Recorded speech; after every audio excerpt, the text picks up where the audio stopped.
As you may have heard, Michael Avenatti was found guilty of trying to extort tens of millions of dollars from Nike and is facing decades in prison. And this has resulted in a lot of people reminding little Brian Stelter that he once declared that Avenatti could seriously be the next president of the United States.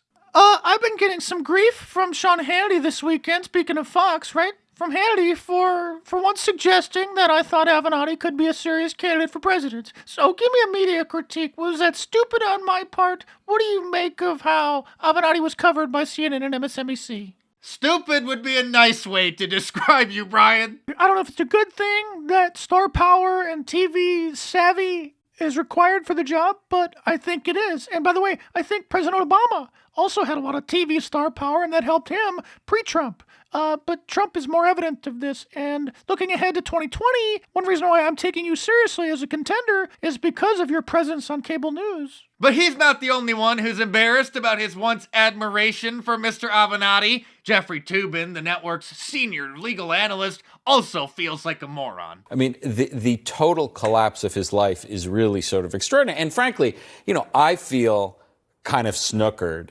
because I took him seriously. I think we all, Well, I mean, he was obviously a fraud, which is why he fit in so well at CNN. Politico was also mesmerized by Michael, and their analysis said that he was winning the 2020 Democratic primary. Speaking of delusions, Tom Steyer is hoping to come in second place in the Nevada caucuses coming up, even though I don't think he even registered on the polls in the New Hampshire primary or the Iowa caucus.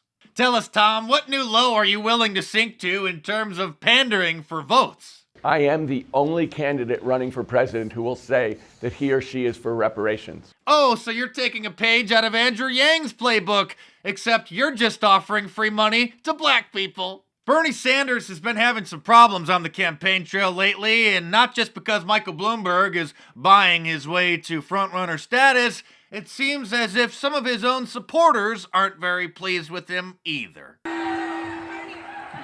Bernie, I'm your biggest supporter. Bernie, I'm your biggest supporter, and I'm here to ask you to stop propping up the dairy industry and to stop propping up animal agriculture. I believe in you.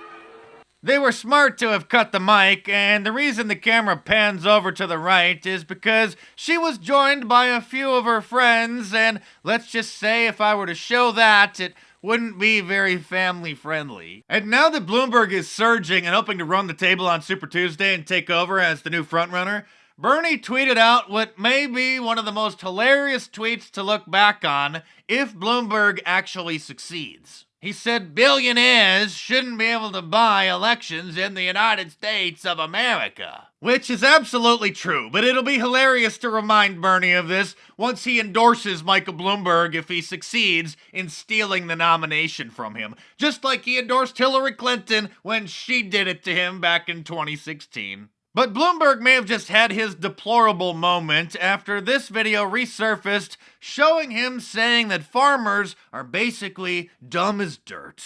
I could teach anybody, even people in this room, so no offense intended, to be a farmer. It's a process. You dig a hole, you put a seed in, you put dirt on top, add water, up comes the corn. The information economy is fundamentally different. You have to have a different skill set. You have to have a lot more gray matter. I'm sorry, Mr. Bloomberg, I doubt you have the gray matter to successfully grow a small vegetable garden in the backyard, let alone successfully take care of hundreds of acres of crops. And by the way, those reports of Bloomberg considering Hillary Clinton as his VP running mate have gotta be Drudge just trolling him.